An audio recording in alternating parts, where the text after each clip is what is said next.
abogados? Bienvenidos como todos los lunes a esta subsección en Derechología que se llama Semanario Judicial. La parte del canal en la que yo te comparto 5 de los criterios que fueron recientemente publicados, de los que se me hicieron más interesantes. El día de hoy vamos a revisar los criterios que salieron el día viernes 13. Y comenzamos con una jurisprudencia en materia civil. El rubro nos dice lo siguiente. Cesión de derechos. Es necesario que se notifique previamente al deudor de un crédito no endosable para que el cesionario pueda ejercer acción en su contra. Esto lo vemos normalmente y sobre todo en cuestiones de créditos hipotecarios. Ya aquí por jurisprudencia nos está diciendo que forzosamente el que tiene el derecho del crédito tiene que avisarle al deudor que está haciendo esta cesión. Y la jurisprudencia que tenemos nos dice que esto se tiene que dar antes de que se inicie cualquier tipo de procedimiento en el cual tú le estás requiriendo el pago de este crédito. Es del pleno del tercer circuito, estamos hablando, como te dije, de materia civil, está bastante sencillo, pero espero que te pueda servir de mucho. Ok, vamos a seguir con una tesis aislada en materia común. Esto dice así: suplencia de la queja deficiente debe aplicarse en favor de las personas con discapacidad en términos del artículo 79, fracción séptima de la Ley de Amparo.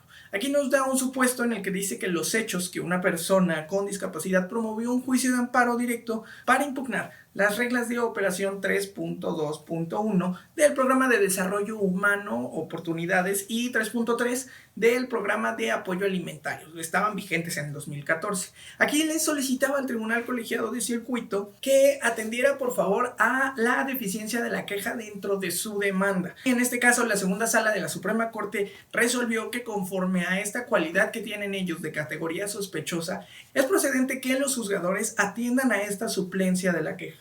Yo te preguntaría, si una persona con discapacidad promueve por su propio derecho y tal cual es él el que está acudiendo ante las instancias jurisdiccionales, entiendo que se le tenga que brindar esta suplencia de la queja. Sin embargo, es normal que las personas actúen a través de un profesional en la materia, en este caso tú o yo o cualquiera de tus compañeros, abogado, que se supone tiene que estar preparado. Se supone no tendríamos que atender a esta suplencia de la queja. Si bien estamos actuando en representación de estas personas, tu capacidad es la que está haciendo frente jurídicamente ante el conflicto que tiene.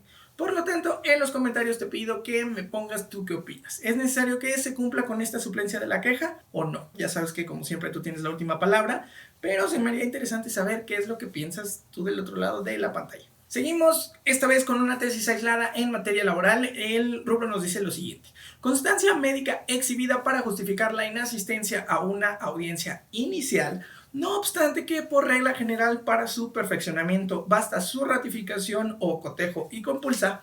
Ello no es así cuando del contexto, hechos o diversos documentos fidedignos dicha constancia parece no ser verdadera, pues entonces debe analizarse acuciosamente la verosimilitud o inverosimilitud de su contenido, aun tratándose de un documento emitido por experto en determinada materia, como sería un médico o especialista en cierta rama de la medicina. Muchas veces se da que el actor o el demandado no puedan comparecer debido a una cuestión médica. También se da mucho que las personas finjan que tenían una emergencia médica para no poder acudir. En este caso nos están dando la pauta para que si tú como contraparte sabes que tu contrario no asistió porque de verdad no quería ir, porque tal vez quería más tiempo para preparar su defensa o porque, no sé, estaba de vacaciones atendiendo una junta y simplemente no se le dio la gana asistir, tú a través de cualquier medio que tengas al alcance puedas controvertir. Vamos a ver el por qué no estuvo aquí, vamos a traer al médico, vamos a encontrar la manera de poder corroborar si esta situación en efecto fue algo de una emergencia médica o solo es un pretexto para ir dilatando el procedimiento al que están sujetándose las partes. Es un criterio del 11º Tribunal Colegiado en Materia del Trabajo del primer circuito. Estamos hablando de la Ciudad de México. Como siempre, esperamos que esto sea un parteaguas para los demás circuitos y que se pueda seguir hablando de estos temas en cualquier estado de la República. Vámonos con una tesis aislada en materia constitucional /penal que se me hace bastante interesante y me gustaría que pudiéramos platicar.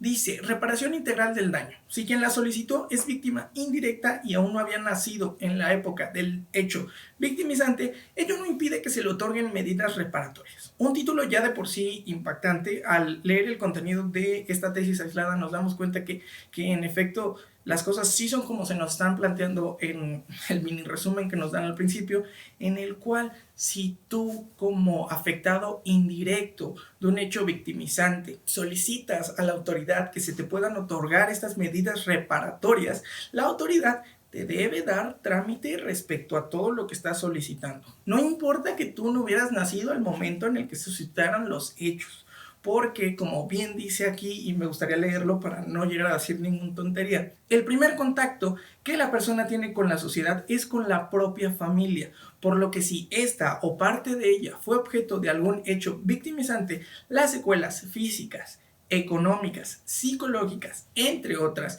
que pudiesen haber tenido a causa de este evento, podrían derivar en daños a quien en el tiempo de los hechos aún no hubiese nacido, como por ejemplo la desintegración familiar que, de acuerdo con la Corte Interamericana de Derechos Humanos, nos señala un caso en específico, repercute de manera notable en la condición de los menores. Y esto no es un secreto para nadie. No es lo mismo que una madre soltera te tenga que mantener, un padre soltero te tenga que mantener.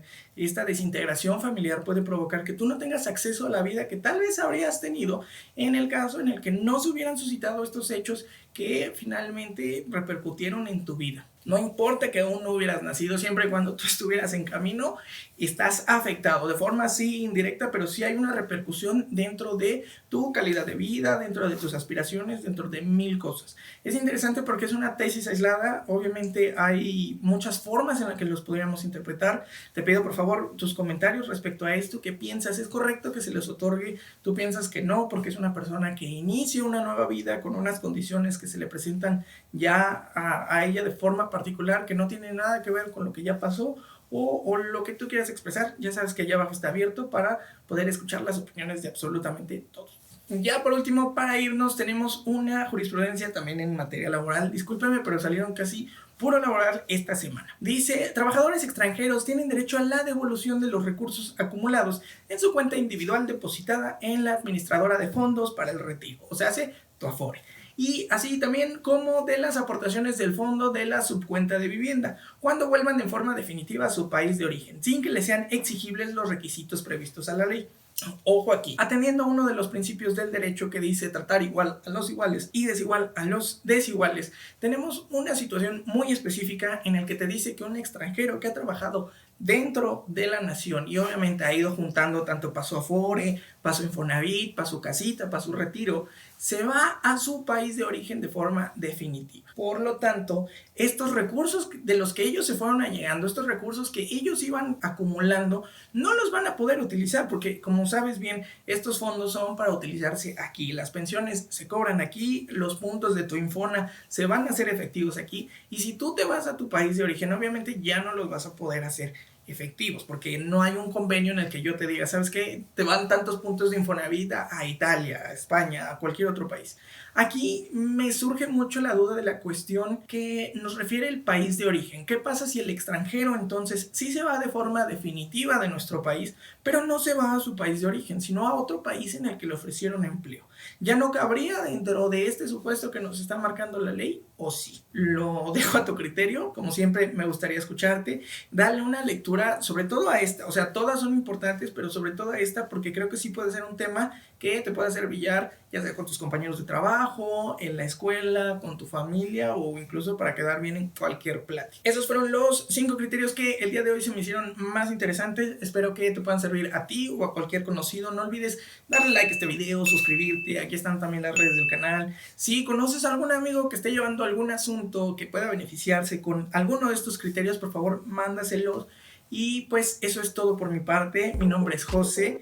Esto fue Derechología y nos vemos en los próximos días con más videos. Cuídate mucho. Leco.